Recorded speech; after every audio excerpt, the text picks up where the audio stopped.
Commencer par M. Hippolyte Kazembe-Béré, alias Joseph Kabila. C'est important, cette incise. Parce qu'en fait, dans ce pays, il faut qu'on se dise la vérité. Nous avons eu à la tête du pays un imposteur et un usurpateur. Je pèse mes mots et je vais vous expliquer pourquoi. L'ancien président de la République est arrivé comment? Il était l'aide de camp du chef d'état-major général de l'armée rwandaise. Dans ses bagages, il y avait Hippolyte Kanambe, qu'on a fait passer pour le fils de Laurent Désiré Kabila. Or, Hippolyte Kanambe est un agent de l'armée rwandaise. Son chef est et était Paul Kagame, commandant suprême des forces rwandaises. C'est ça la vérité. Cela n'a jamais été démontré.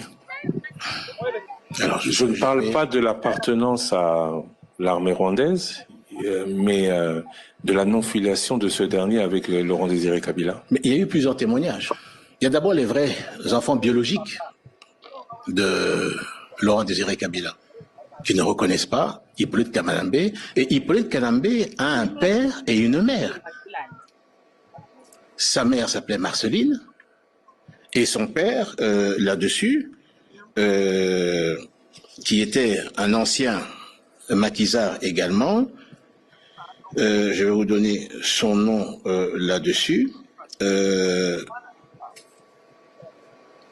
Depuis 18 ans, enfin, c'est la thèse de M. Honoré Ngbanda, rien n'a, semble-t-il, été réellement prouvé. Qu'est-ce qui, aujourd'hui, vous dit accuser une seule personne ou accusant une seule personne vous fait vous fier à ces accusations plutôt qu'à des accusations plus claires de ce qu'il aurait fait récemment? D'ailleurs, dans le mensonge également, celle qu'on appelle Jeannette Kabila, ce n'est pas la jumelle, c'est en fait la petite sœur de son père, là-dessus. Et d'ailleurs, elle n'est pas née là-dessus, elle est née le 9 mai 68, à Rubavu. Le père, donc, de Jeannette, qui est la petite sœur, donc du père de Hippolyte Kanambe, s'appelait Monsieur Arthur, et la mère s'appelait Thérèse Ndesamburo. Voilà la vraie identité, d'où on part. Qu'est-ce qui se passe lorsque tout ce monde arrive donc à Kinshasa, chasse le président Mobutu? C'est à ce moment-là que les troupes rwandaises prennent le contrôle, pas simplement de l'armée, des services de sécurité. Je peux vous confirmer, effectivement, que c'est d'actualité.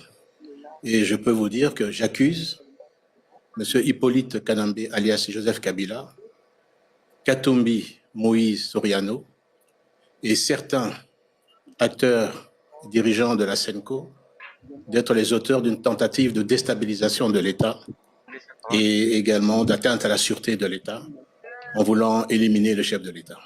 Quand on dit accusation, on dit preuve.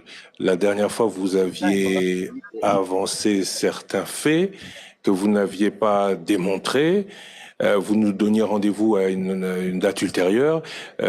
Aujourd'hui, vous allez accuser ou vous accuser et aller prouver ce que vous dites? Oui, je vais effectivement accuser et prouver. J'espérais que je n'allais pas arriver à ces éléments que je possédais déjà depuis plus de 6 mois. Et je peux vous dire que je vais vous amener les preuves de ce que j'ai dit. Donc toutes ces attaques que vous voyez, la CNDP, etc. Et regardez d'ailleurs lorsque Tshibanda signe ces accords honteux, c'était simplement pour permettre l'infiltration et l'intégration de forces rwandaises dans notre armée. Ça, c'était un des premiers objectifs. Deuxième objectif, c'était le pillage de notre pays. Un des ministres du gouvernement, que vous avez certainement reçu, a dit que dans les accords, 66 millions de dollars quittaient chaque mois la Banque centrale pour alimenter et être versé au Rwanda. 800 millions Non, 66 millions par mois. Fois 12, 800 millions de dollars par an. Multiplié par 18, ça vous fait près de 15 milliards de dollars. Depuis que Joseph...